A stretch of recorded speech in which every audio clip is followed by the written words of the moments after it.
The Number 23 is a 2007 horror drama thriller starring Jim Carrey and Virginia Madsen and was directed by Joel Schumacher, the guy who's famous for doing really, really bad movies and then really great movies, such as The Lost Boys, which I have never seen, by the way. And one that I will argue to the death with that is a fantastic film, in my opinion, is the Phantom of the Opera adaptation, film adaptation, from the stage opera play. I think that film is brilliant, and I really, really don't see the hate for it whatsoever. I mean, it's pretty damn close to a 5-star film.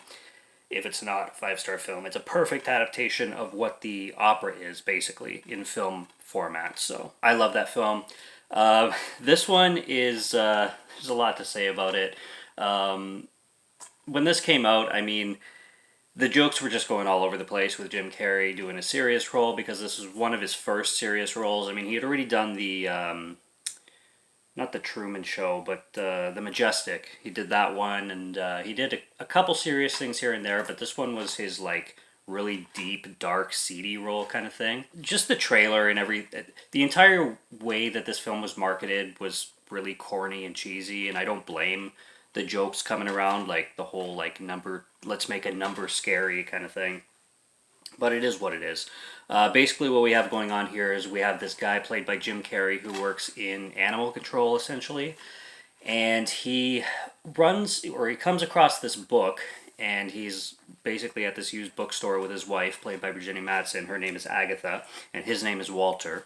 And they come across this book, and it's written by this guy named Topsy Kretz, and he reads the first page of this book. He gets really interested in it, and Agatha buys it for him, and then he starts reading it, and as he reads it, he really starts to get obsessed with this book and find that this book is very reminiscent to his own life, and the coincidences just start lining up and happening one by one by one, and over and over and over, all revolving around the number 23, but also going back to his childhood and where he lived as a child in his home and like with his father, and the neighbor character in the book is the same as the neighbor character he had as a kid, and the dog next door is the same as he had as a kid. The book is just very reminiscent to his own life, and it starts to kind of scare the crap out of him, and then he starts to get obsessed with the book as well as this number 23. In the book, the fictional story that he relates a lot to his life, there's this character named Fingerling, and Fingerling is a detective, and as a kid he always wanted to be a detective when he grew up. The character Fingerling in the book, the book itself is very like detective noir, and there's scenes in the film where Joel Schumacher plays scenes from the book, and he makes them very like Sin City-esque. And this film also almost feels like Joel Schumacher had an idea to make like a noir Sin City kind of style film, and then just based everything else around it kind of thing. Like, the rest of the story, the main story, doesn't feel as polished, I should say. It doesn't feel as detailed. It doesn't feel like there's as much passion behind it as the noir scenes. Although the noir scenes are cheesy as fuck, and they really, really feel forced.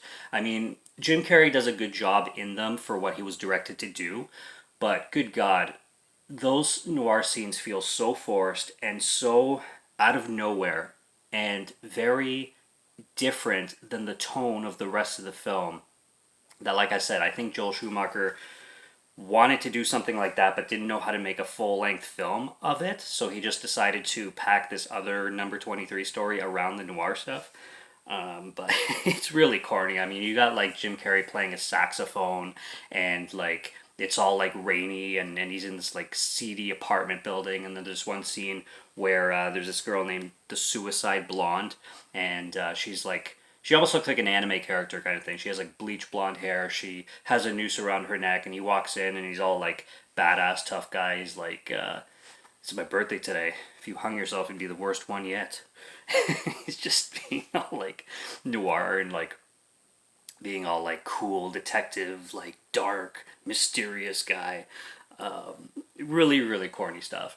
And then she comes down from the news, and then she starts, talking sexy to him, but then she starts freaking out about the number 23, and she says pink is her favorite color, and then she starts breaking down the word pink like the numbers of the color and stuff like that, and she starts doing a bunch of math where the word pink equals 23, and she's obviously in the book anyway obsessed with the number 23 and scared of the number 23, just like Jim Carrey's character Walter gets fearful of that number as well. Jim Carrey is he has all his quirks that he has in other films that he's in, so you get the Jim Carrey traits for sure.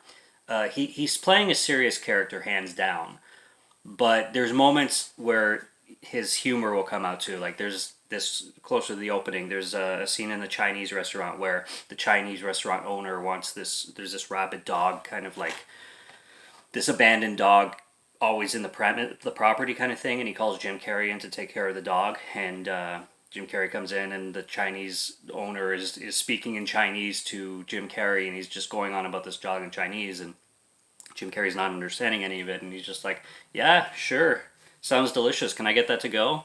So you get the Jim Carrey humor in here, and I like that. And then he starts to like have this sort of conversation with the dog. He's like, there's this long lost land called China or something like that, and in China they eat dog, and then he like captures the dog by the neck or something. Little racist humor there, but it is what it is. Like I said, the story is quite simple. There's the number 23 everywhere essentially, especially if you look around the background. You'll see it on clocks, you'll see it on pictures. Like there's these two kids running with the jersey, one's 2, one's 3, and they're running side by side, so it looks like the number 23. And they really, really hammer in the number 23 a lot in this film. Also in the noir segments, the story going on in this book, Jim Carrey falls in love with this woman named Fabrizia. She's also played by Virginia Madsen, by the way. So Jim Carrey is playing the fictional character of Fingerling, and Virginia Madsen plays the fictional character of Fabrizia. And there's really sexy scenes between them having sex, so I will give props to that. Although they get weird sometimes. There's one scene in particular where Fabrizia is having sex with him, and then she asks him to pretend to hold a knife. And literally Jim's just like like trying to hold it to her neck, and I'm just like, I mean, couldn't he just like get a real knife if they want to go for that kink? But like holding a fake knife just looks weird. It's just like he's just, yeah, baby, shut up, bitch, or you die. It's really, really corny, and it did not come off very well. There's another scene where he's having sex with Fabrizia, and this is actually kind of hilarious. He's fucking her, and then he's looking into the closet, and he's like, you have 23 pairs of shoes. And she's just like, you're counting my shoes? And then she like pushes him off. I mean, I hope I don't have to ask this question. Do people count people's shoes while fucking them? And is that a thing? I mean, that's a surefire way to tell that you're not into the chick. Or the dude, if you're fucking the dude. If you're counting shoes, I mean, if your mind is just elsewhere and you're just like counting something else as you're pounding away, I don't know what to tell you, but you're probably not into the person. Just saying. And then as the third act rolls around, I mean, there's twists.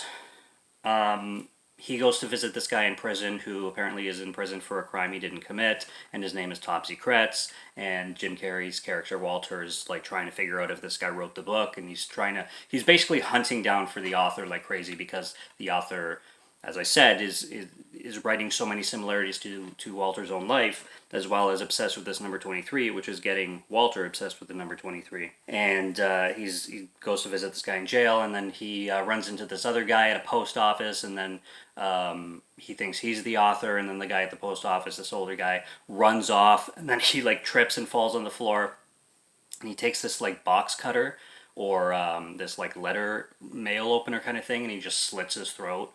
And they rush him to the hospital. I'm pretty sure he died at the hospital, but yeah, just randomly slits his throat. The twist at the end is really dumb.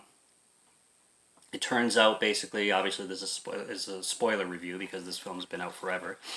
If you don't want to know the twist, here's your chance to shut it off and come back later and go watch the movie first, but it's a dumb twist anyway, so it doesn't really matter.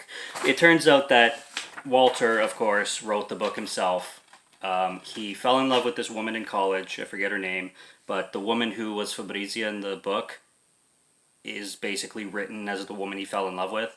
And she ended up falling for a professor, which was Topsy Kretz, who was in jail, who Jim Carrey went to visit in jail, who was in jail for a crime he didn't commit, which he didn't commit. He was framed for it by Jim, or Walter. So this woman fell in love with the professor.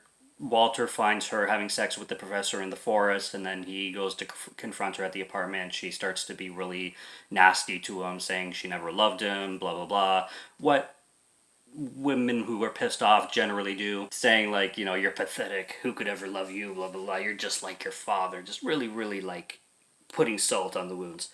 And then he loses it, he stabs her to death, and then he buries her, and then frames the professor for the murder. And then he locks himself in this apartment, or this hotel, and he starts to write this book. Originally he said it was going to be a suicide letter, but as he's writing this suicide letter, it just started to go and go and go, and he started to write and write and write, and it turned into this book, in which he wrote 23 chapters in this book, and then he basically wrote the 23rd chapter on the wall. So he wrote 22 chapters in the book, the 23rd chapter on the wall of the hotel, which then he covered in fucking wallpaper or whatever. He hid it somehow. And then he jumps out the window after throwing a saxophone all dramatically at a mirror, like, ugh!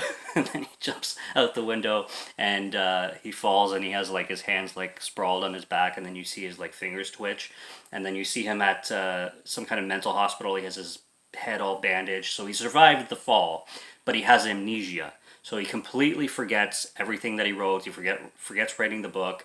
He meets Virginia Madsen's character, Agatha, and then they have a child together, and they spend 13 years together, and he totally forgot about the murder until the end of the movie, where he remembers because of the book, and he remembers that he killed somebody, and he actually killed this woman, and his memories start coming back. And there's this really, really corny fucking scene with Agatha and Walter in the basement. He's like, I'm a murderer! Like, Jim Carrey's acting is not god-awful in this film. I think a lot of it obviously has to do with the directing and what he was told to do, but Jim Carrey overall is a good actor. I think his talents definitely land in comedy more than drama, but he's not that bad of a dramatic actor either. He's okay in this. He's in this film called Dark Crimes as well, which you should look up.